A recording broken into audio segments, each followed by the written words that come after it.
Hello, I'm Rob Califf, and I want to welcome you to our next edition of the show in which we talk with famous people in cardiology who have done great things. And as you all know, the goal of this is to give you insight into what motivates them and makes them do what they do.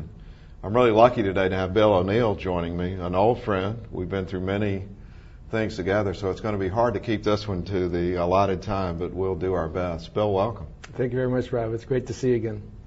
So, Bill, obviously I first got to know you as we were in cardiology, and I was at Duke and you were at Michigan, but you had a life before then, amazingly enough to me. And tell us a little bit about your background, which I think is really interesting, your parents and history there. It's been a fascinating, wonderful, blessed life. My mom and dad emigrated from Ecuador to Ann Arbor, Michigan, and I grew up there. So my first experience with the U.S. educational system was at the age of 5, walking into first grade, not knowing a word of English, and then no bilingual education. So for 3 months I had no clue what was going on, but by Christmas I could actually speak English. So that was intense immersion into the English language. And then grew up in Ann Arbor, played football in high school, and went to Michigan as an undergrad. So I'm kind of an Ann Arbor, Michigan boy for a Michigan boy. Long time. Yeah. But so what happened that caused your parents to immigrate? Did they? Well, it's my dad says it was sort of a search for education, and he really pounded that in. He had family that lived in Ann Arbor, and the University of Michigan really kind of dominates life of a small college town. So it was always a dream of his to make sure that all of his kids went off to college. So for an immigrant to have 6 kids, 2 West Point grads, 2 doctors, a lawyer, and an MBA in finance is a pretty astounding testament to the beauty of this wonderful country. What kind of work did your dad do? He was a railroad operator in Ecuador, and when he came to U.S., he couldn't speak any English, so he started washing dishes at a restaurant. Then he started being a janitor at a hospital, and then he became a boiler room operator. So throughout, he's sort of gotten up in hospital administration and ended up in a very nice position at a local hospital in Ann Arbor. Wow. It's kind of amazing, isn't it? Yeah. Hard to imagine for those of us who grew up in maybe easier environments, and maybe for our kids like yours. I know you have one of your sons with you today. Yeah, it's a thrill to have Brian with me. He's a second-year cardiology fellow with us in Miami, and it's really, really fun to sort of relive the ACC through the eyes of a person just going out there. And I'm bringing him around to meet all the famous guys like you, so it's really a treat for both him and I to sort of go around together at the ACC. Now, what about your mom? What was your mom like? She was a sort of a Spanish aristocrat that had to come to the United States and learn how to sew clothes and wash dishes and mop floors to help make ends meet for 6 kids. And how did she handle that? That must have been quite amazing. The biggest insight I got from her is she was working. She worked during the day, came home and did all the cooking, and then went up to her attic sewing room to sew clothes to make extra money. I went up there one night about 10 o'clock and said, "Mom, how could you do this all the time?" And she says, "I love to sew, and when you find work that you love, it's not work." So that was just like a real inspiration for me, and that's what I really try to make sure that our kids do. They have to find a passion in life. They have to find something that really they're passionate about. I didn't care what it was, but it's got to be a passion, and that'll really make them successful. That's powerful. And do you go back to Ecuador now? That's the thing that's just amazing. So I migrated now to Miami. Miami was my embarkation point to the United States in 1957. So 50 years later, I'm back in the same place where I started from in this journey in America. And one of the wonderful opportunities now, since I can speak Spanish fluently, is to really go down and work with a lot of wonderful Spanish colleagues in South America. And it's really been fantastic. And the first all-Spanish lecture I gave was in Quito, Ecuador. So, again, kind of a wonderful sort of a full cycle of life. Wow, that's quite amazing. I'm going to come back to that at the end because of the great things that you're doing with my friend Pascal in Miami. But I want to sort of keep the ontogeny here in a little bit of order.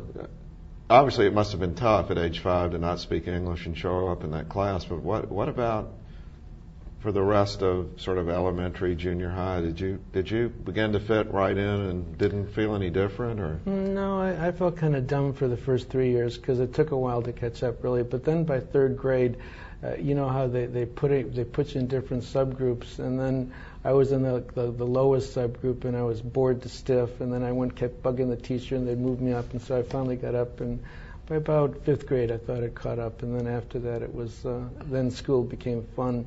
And interestingly, I developed a real love of American history. So if you would have asked me in 6th grade what I would have wanted to do, I would have said, boy, I'd love to be a historian. But that's where, like, mentorship wasn't there, because if somebody would have told me, you could really have a great career being a historian, then I probably would have done that. But I didn't know I didn't know if there was such a career. So my dad always wanted us to go to college and professional school. So so that was kind of the track that we took. The professors' kids in Ann Arbor didn't look down on you, and that was not really an issue? I went to a wonderful Catholic school, and there was an intense sense of poverty. I have to say that our house was kind of on the outskirts, and it was relatively poor. So they didn't really mean to do it, but there always was an intense sense of inferiority. Did you find football to be an escape, or was it? How did you get? You don't strike me as a football player now. I so actually was how did this happen? the captain of the football team, Rob, and all-state at the end in a Class C school. So it was actually fun. But it was again a passion, exciting. It was interesting. There was a lot of strategy. So I really enjoyed that too. What position did you play? I was a middle linebacker. Oh, now all right. So now it's beginning to come together.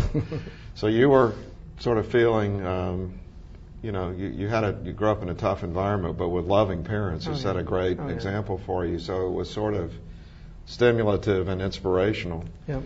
And then you become the middle linebacker, which of course is a position of great aggressiveness, but also strategy at the same time. There you go. Am I off base, or am I? There you go. Pretty much on. All right. So you could have probably gone to a lot of different places to university, but you chose to stay home. Well, I really couldn't. I couldn't go very far. We weren't poor enough to get aid.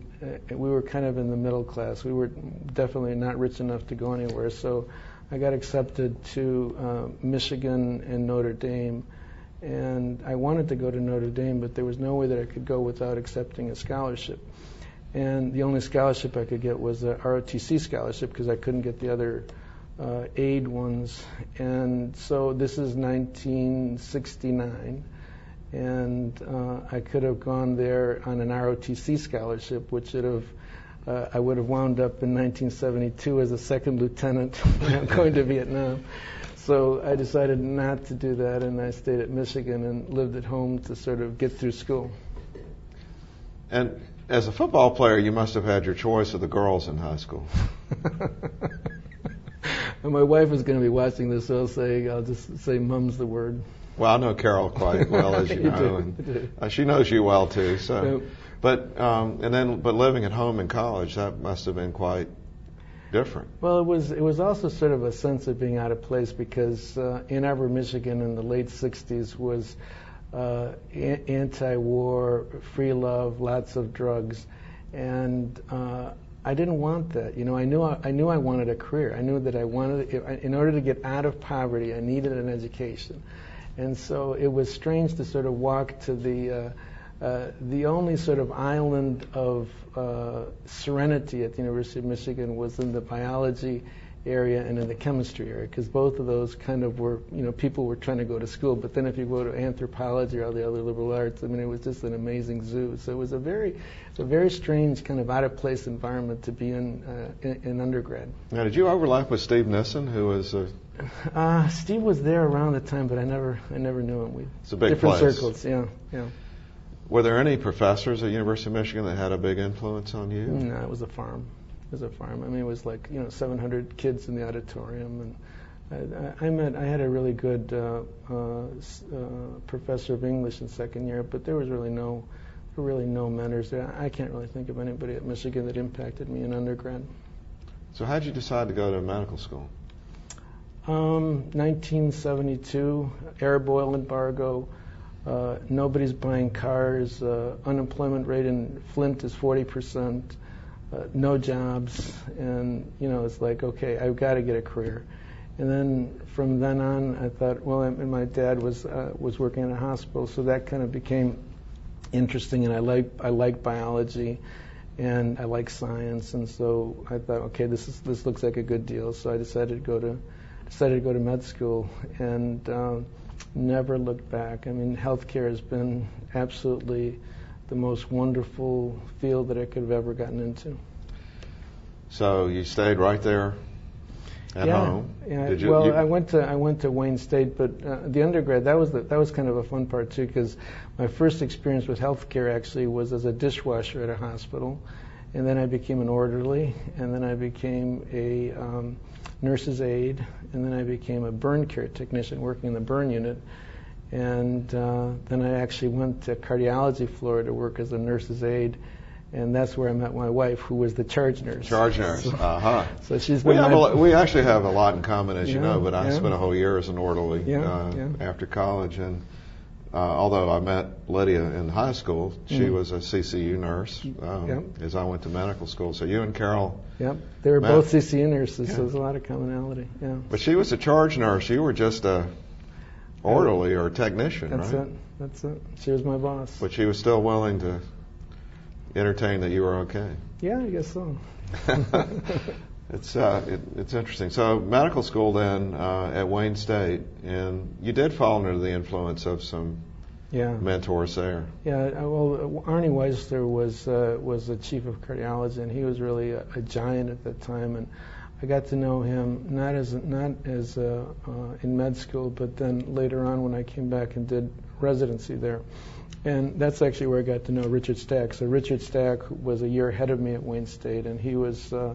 Richard and I would always run to see who would be the first guy at the code, because you'd hear a code, even if you weren't on call, you'd run because the first guy there would get to put the lines in. So he and I were always trying to figure out, so it was really kind of fun. It's interesting, I just interviewed Ann Curtis, and she made the same observation about her career. She knew when she was a person who wanted to run to be at the code, since she probably was destined to be a cardiologist. Yeah. This may actually be the best test of who should be a cardiologist. So you and Richard have a deep relationship. Tell us more about that. Well, Richard and I both worked at Wayne State, and without a doubt, one of the most important mentors of my life was Arnie Weisler, who was just a fabulous, charismatic, brilliant physician, but a true scientist, really data-driven, and just an inspiration to be around. So he was doing this thing called systolic time intervals, which at that time, we're so ancient that this is before echo, this is before MUGA. This is the only thing you could assess ventricular function with was with a ventriculogram, with a cath, which is invasive, and so people were looking for this holy grail, which is a non-invasive assessment of LV function, and this systolic time interval was the method that was being used. And both Richard and I did a lot of interesting work. Actually, the first article that I was ever on was Richard was the first author, and I was like a third author on an article that we were doing on patients with systolic time intervals and coronary disease. And so later on, then I got involved and did my very first publication was looking at the outcomes of people that had recovered from acute MI and saw that the mortality actually was a lot lower with normal LV function. The mortality was normal, and then if the EF dropped, the mortality was far worse. I presented that as a poster, and I was a second-year resident, and this frumpy middle-aged guy kind of walks up to me, and I thought he was like a local medical doctor. He seemed like a nice guy, but then he started asking me some really tough questions. And my Arnie walked over later on and said, "Well, what was Gene Burnwald talking to you about?" So that's the first time I ever met Gene. Well, you answered his questions. I hope. I guess okay, because I think we interacted pretty well after that. It's amazing. As you know, I do a lot of clinical trial work with him now, and he still has the same curiosity and intensity to get the answers. Well, this is right when the Milas studies were being done, so obviously he had an interest in trying to figure out the prognosis and the impact of recovery of LV function. So that was that whole decade of trying to limit infarct size with non-interventional techniques. So Richard came down to Duke, where he and I spent a good bit of time together, and you went on from Wayne State.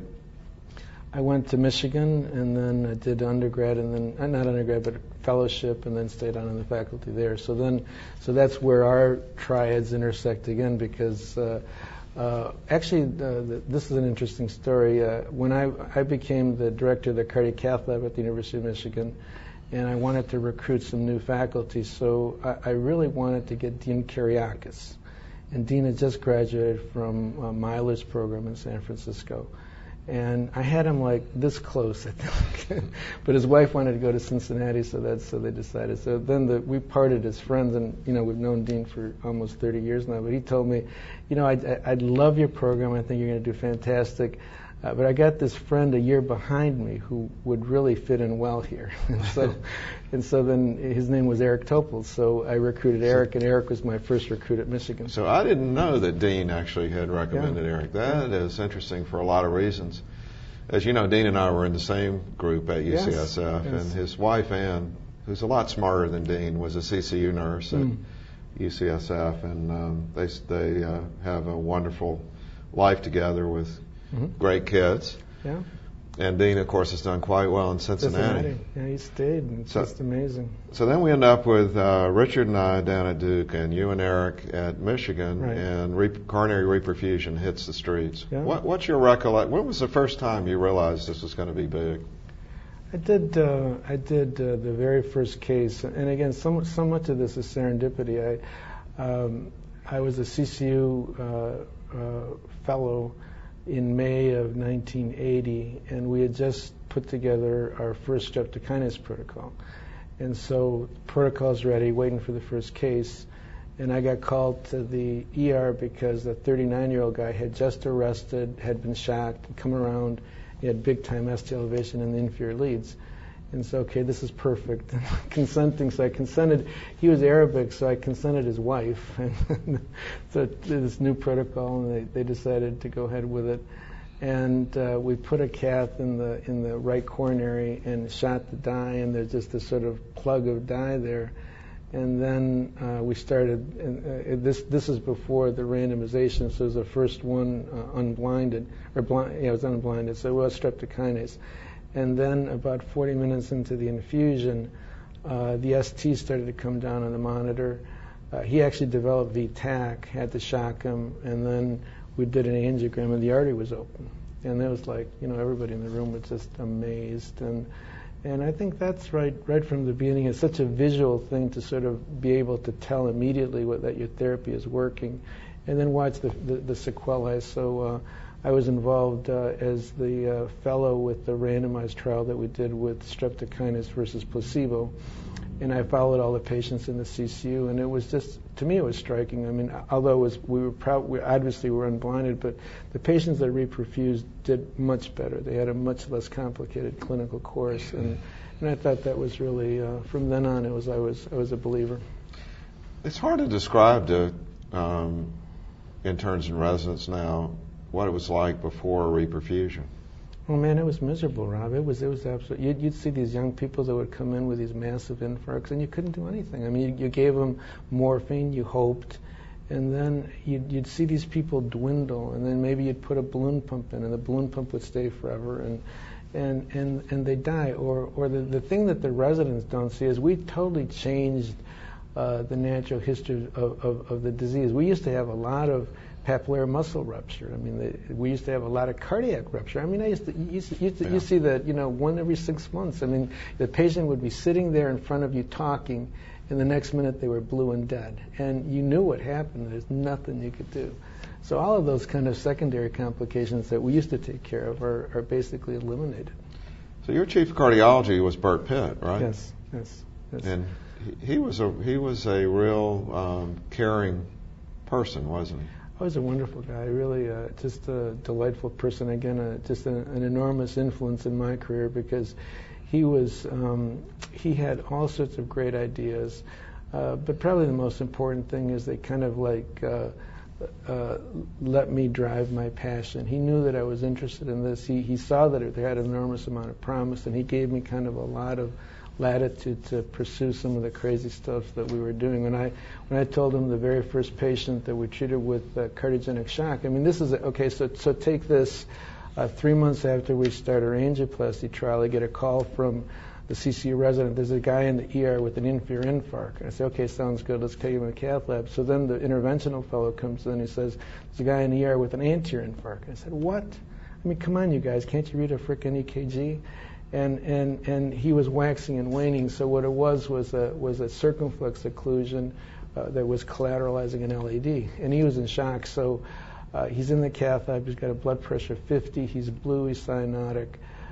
We put a catheter in, put a wire through the circumflex, and then as soon as the wire goes through, the flow increases and the blood pressure goes from 50 to 100. I thought, holy cow, this is... So that was the very first shock patient. And then, as you know, we sort of did a lot of work with angioplasty therapy of shock. But it was, in those days, what the younger folks don't know is how crude and awful the equipment was. We used 9 French guiding catheters. Fluoro was horrible imaging. You couldn't really see anything. And it was really difficult. The balloons were big. The wires were thick. They were very traumatic. We were just really lucky that we could get results like we did with that kind of archaic equipment. Well, what was your state of consciousness then about the risks that you were taking? Because, I mean, what's not coming across, I think, by the calm way that you talk about this is, I mean, you're saying the first streptokinase, the first cardiogenic shock, and other people had probably thought a little bit about this, but most people were afraid to do it. So are you just a risk taker in every other aspect of life, or what was going through your mind? No, I think I'm an inveterate optimist. You know, when you put a balloon in, lots of really bad things can happen. When you blow up that balloon, you can have a spiral dissection, you can have an acute occlusion, patient can die. And if you think about all those bad things that could happen, you get paralyzed with fear. And so I think that you're optimistic that when that balloon goes up and it comes down, you'll actually get blood flow. So I think that's part of it. I think you have to kind of balance the risks versus the benefits. But it is so starting angioplasty. I mean, when I started angioplasty, there weren't any books. The very first, I remember very clearly, I had an LAD that I put a balloon in, I dilated, and there was this longitudinal dissection in the artery. It looked awful, but there was good flow, and so the patient was feeling fine. So I called up Jeff Hartzler, and I called up Spencer King, and I called up Grunzik, and I said, what do I do with this? And they didn't know. You know, they didn't know what to do. So it's like, okay, what do you do? So I watched and worried, and it was fine. But, you know, it was really interesting in those days not to be able to go to somebody to answer a question that was really important but nobody had the answer to. So that was kind of what drove the academic part of it, because it's like, if you're the least bit curious when you have a clinical question posed, then if you're organized enough to sort of organize it in a scientific way, you'll answer a question. And that's really the fun part of medicine. That's the key, isn't it? And so, I mean, I just distinctly remember as we started to work together in the early TAMI days, and you know, I tell people, you know, people ask sometimes, where did this TAMI thing come from? And obviously, it gets back to Gene Brownwell, because he was running the TIMI group funded by the NIH, and we were young upstarts, so we wanted to sort of do a spoof, and we said, we're the TAMI group. And we used to, distinctly remember, we do some cases would get done, and then we jump in a plane and meet in a central location, it was in because Ohio. Nobody knew what to do, and it was having a small community of people that really drove the development of the expertise. That's the thing that was kind of fun at the start, is like there was just a brand new field, and there was a sense of camaraderie and community where you could really, there wasn't sort of this competitiveness and camps. And the other thing that was really incredible about it was that the industry part of it was non-existent. You know, so there really wasn't this sort of big money, big industry, big influence that kind of permeates everything that happens nowadays. So it was just a very small startup field, and it was kind of, I mean, I'm sure it's analogous to when you have a really small little startup company, kind of and how you go from a little company to this big conglomeration. So we went on and did some trials, and it eventually culminated in this 40,000 patient Gusto trial that almost everybody seems to know about, and different opinions about it for different reasons. And I won't dwell on that because I think it's pretty well known. But in the midst of all this, you still felt that opening the artery mechanically was better. It was just sort of an intuitive feel. We did primary angioplasty for probably 8 years before the Gusto trials, and we were getting consistently good results, and with very good outcomes and with very low complication rates. And the data was discordant to me. It was like, okay, now if in our area we can do it this way, then why is it that the results aren't going there? And that's really one of the things that led me to leave Ann Arbor to go to Beaumont, to William Beaumont Hospital, because when I was in Ann Arbor, we had just finished the original TAMI studies, and I realized that, all right, look, if you give lytics, you shouldn't do angioplasty. I mean, that was the message.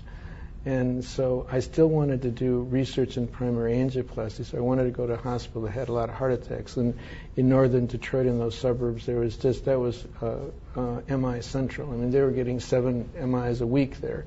So one of the big reasons to go there was then I had a population coming to the emergency room that I could still study and do primary MI research with. So one of the great memories of my career actually was, I was enthralled with thrombolytic therapy. It was a big thing for me, and it's easy for your ego to get caught up in this, but you kept nagging me about that primary angioplasty was probably better, but it seemed you were having some trouble getting industry support because people all believed that, the textbook was written. Yeah. And we came up together with this registry, which you really did. We just provided the information system support, and Rob, that led to the FDA indication for primary angioplasty. Well, I would give you enormous credit. I mean, I think you kind of had the public kind of has always thought you as an incredible thought leader in advancing the field of thrombolytic therapy, but I think you did an enormous amount to advance the field of primary angioplasty. One of the critiques in the late 80s was that primary angioplasty was done by a bunch of kind of nutty faddists who really couldn't do proper science. And what you did is you helped us put a structure together. The primary angioplasty registry, 4 centers with core lab and with adjudication, with outcomes that were independently measured, and although as a register, it was really very, very good results. And I can recall the biggest compliment I ever thought. I actually thought, okay, I know I'm onto something, when some of your research nurses at Duke told me that if they had a father with a heart attack, they'd want them to get an angioplasty. So after watching our results, that was especially hard for me because specifically what they said was, I'm going to put him in an ambulance and send him over to Greensboro where Bruce Brody can do the angioplasty, because we weren't doing much of it then. Right. So it was but you really get a lot of credit for that, because you kind of helped us get on the start of, unless you do this sort of multi-center and unless you do it prospective, you're not going to get anywhere. You can show all the pretty pictures and all the anecdotes, but you're not going to move the scientific community until you really get systematic sort of scientific outcomes. Well, I'm going to get into a little bit of a tough area, and we're going to go a little over time here, but not much, because the way these segments are done is people can look on their computers and pick the segments they want to look at. But as I'm sure you know, for me, there were some really hard things about this, because you and Eric had some mercurial relationships. And, now that I'm old, and I can't say gray-haired yet, but now that I'm older, I've noticed that creative people often tend to have strong personalities, and the fits are unpredictable. But despite the fact that there was some mercurial nature of the relationships, you both had amazing creativity. Do you have any reflections on that time? Yeah, I think about that a lot, because I think part of it was mismanagement. I think that as a medical leader, and I've used that along later on becoming a medical executive, that I think that you have to really to be able to give young people kind of space and boundaries. And I think if you can provide that for people, then I think that there will be some methods of being able to get really bright people to work together. And I think that was probably the problem that Eric and I had, that we were both, and I would flaw myself as much as Eric because I was the director of the cath lab, but I think that we both were kind of on a collision course of looking at things with very strong opinions and very strong conviction and very strong passion. But our opinions differed a great deal on a variety of things. And so if boundaries have been established, for instance, if I had said, Eric, okay, you do the MI stuff and I'll do the interventional stuff and the new devices, because at the same time we were doing acute infarct angioplasty, we were doing atherectomy and we're doing rotablator, and there's a lot of device stuff, and we could have kind of divided up the turf a little bit better, and I think it could have worked out. But we really butted head a lot, primarily related to reperfusion therapy, because primary angioplasty was sort of my baby and thrombolytic therapy was sort of Eric's baby. And we couldn't figure out how to mesh, and I think that, and it just really was purely scientific debate. I mean, there was no personal problems. I mean, it was just honestly just an enormous clash of scientific opinion, and we could never figure out how to sort it out. But I think that in retrospect, and Eric and I have made up. I think we're friends now and colleagues. But it was really, and then you and Richard unfortunately got caught in the middle of this because it was like a real ugly divorce. Well, I've thought about this a lot very recently because we've had a bad situation with some genomics research in our institution, and as I've been leading now, not the investigation of the episode where there was some corrupted data that was eventually led to clinical trials being done, more to deal with how to deal with things going forward. The culture now, there's some good things about having a vigorous debate and even arguing and being passionate about it. These days I find all too often people sort of look the other way because they don't want to confront the issues. Yeah. Do you find that to be the case now? Or?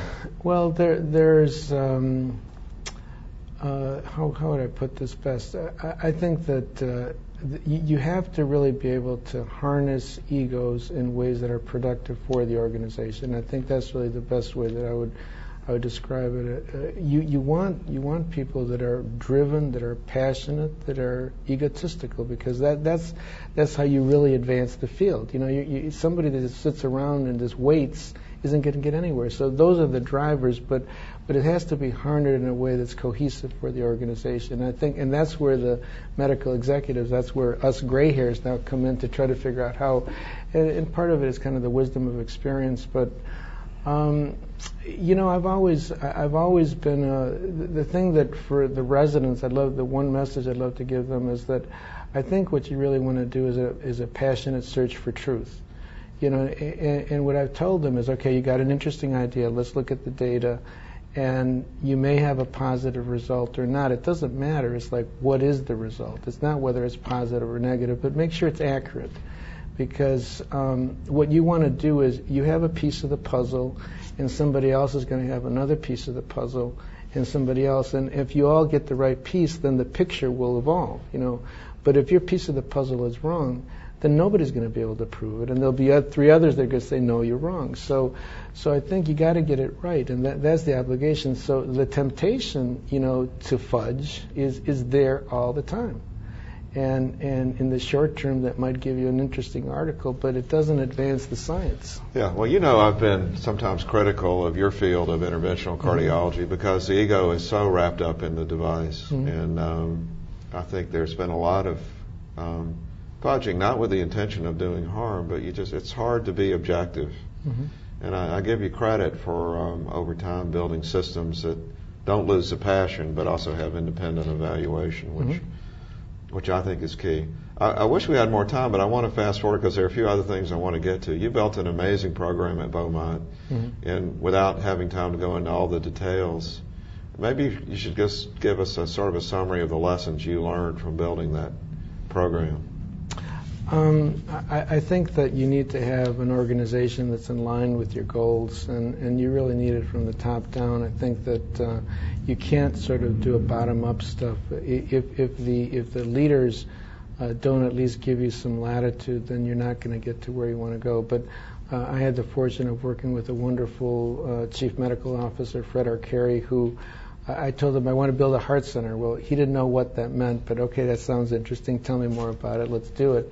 And we built a phenomenal heart center at Beaumont that at the end was really did more angioplasties than any other hospital in America, and brought wonderful people, Jim Goldstein and Cindy Grimes and Rob Califf and Gil Raff, and they've been incredibly productive there. So I think that's been a wonderful organization. But recently, the leadership has kind of lost their way a little bit.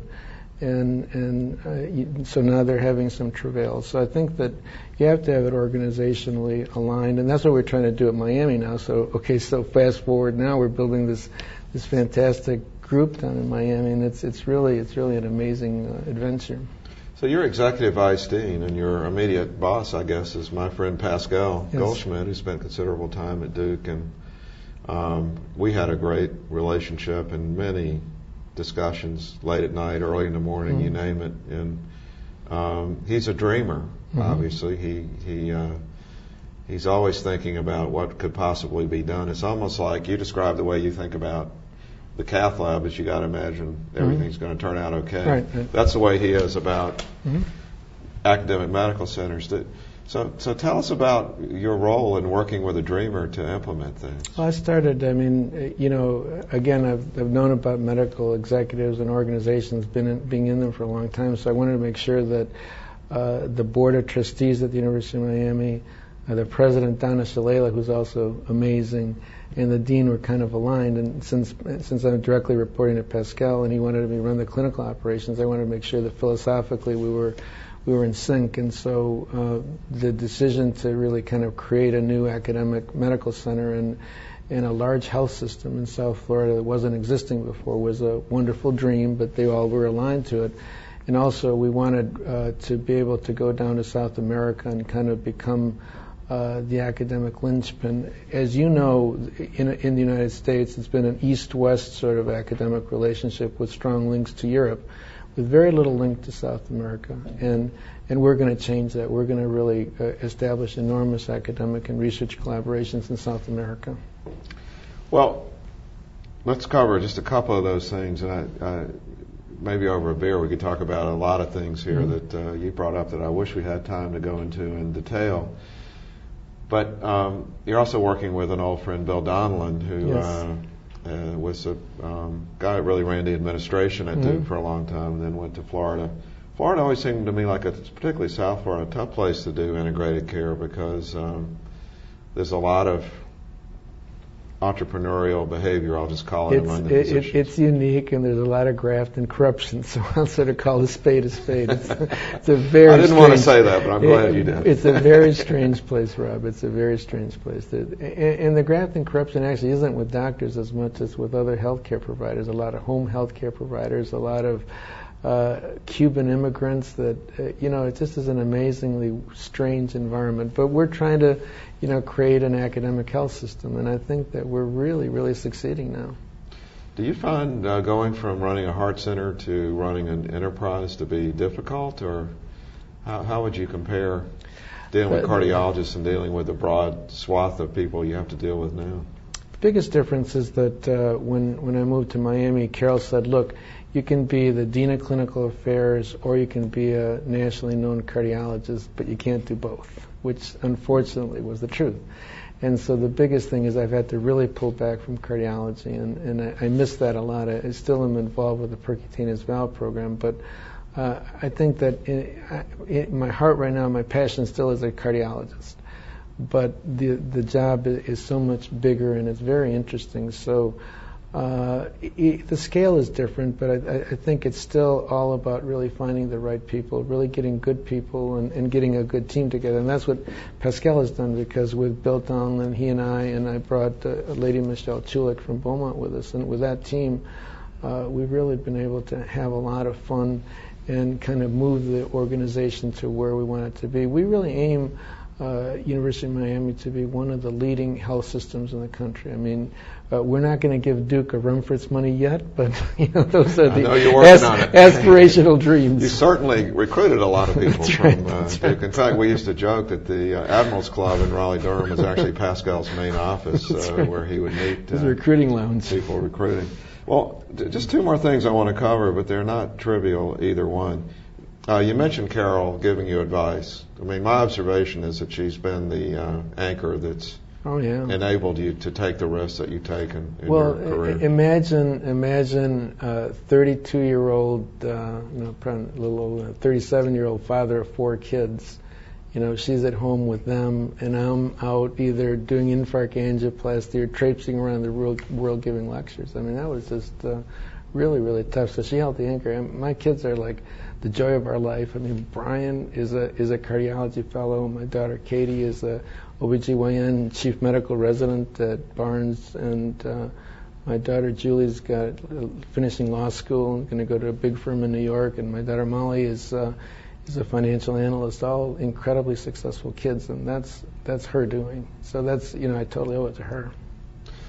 And then the last thing is something I feel strongly about, although I've been mostly unsuccessful in achieving this, but I hope you do, is your discussion about South America. I think these days in the United States, we're obviously enthralled with Asia, and certainly in my career right now, I'm spending a lot of time in Asia because we have a medical school there. There are billions of people. It's important.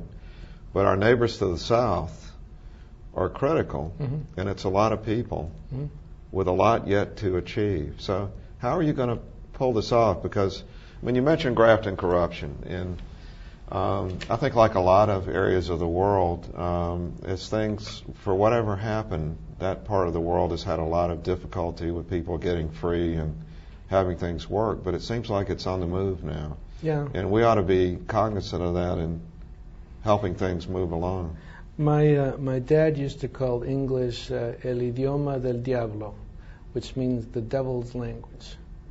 And I think that's been the biggest obstacle to scientific interaction.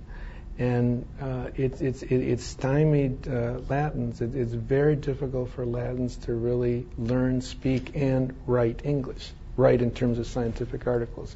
And so it's much easier for us to collaborate with the Netherlands or with England because it's the same language. And I think that is going to change. And actually, Miami has graduated 4,000 physicians that have gone back to South America to practice. So we've got sort of this innate pool of people who are literate in English, who are very interested in doing clinical trials. And actually, I'm more optimistic about clinical trials in South America than I am about clinical trials in the U.S. And again, another huge topic in terms of how the FDA has handcuffed us, and I'm sure that Richard Stack can tell you all about that, but I think it's going to be a lot easier to do clinical trials in South America, and we've got a very good infrastructure in Colombia, Panama, and some in Ecuador. It's faster for us to fly from Miami to Colombia than it is from Miami to New York. So the geography in northern Latin America is very conducive, and we've got a lot of contacts. And so the clinical trials are really, really going to boom in that area. That's great to hear. And what about the development of the academic enterprise? Because at least as we look at it, and certainly we're focused on Asia right now, you can, of course, do clinical trials, but what you also want is for them to grow the capacity to do their own clinical trials. Well, it's kind of 1, 2, 3 steps. First, the society has to have enough development of itself to really have enough money. So, as an example, in Colombia, almost 80% of the population now has health insurance. Okay, so that's going to give them the wherewithal to get decent health care. And then if you can have a society that has the wealth to give decent health care, then you will be able to develop the infrastructure in terms of medical schools and that academic organization. So I think that's still probably another decade away, but the wealth is actually accumulating quite a bit. And if you take a look at Brazil is just an amazing success story. And I'm sure that I would guess that probably Brazil is going to be the first to develop but they still have the same kind of Portuguese-English kind of barrier that is really confounding. Well, as I think you know, we now have the Brazilian Clinical Research Institute in Sao Paulo, which has been a real joy for us to work with and understand. Well, Bill, as always, I've learned a lot from talking with you and having this interview, and I look forward to many more discussions as we grow old together. Just a quick thing, Rob. I don't know if you remember, but once you and I debated, debates have been totally fun, but one time you took the pro-angioplasty stance and I took the pro-thrombolytic stance, and I think it was kind of a tie. So you've always been a wonderful friend and colleague and adversary, but just a wonderful friend. It's great that we can keep learning together. Yep. So thanks. Thanks so much. Thank you. Well, thanks for joining in. This has been a real pleasure for me. I know we've gone a bit over time, but maybe it was for my own enjoyment and the thrill of talking with Bill O'Neill.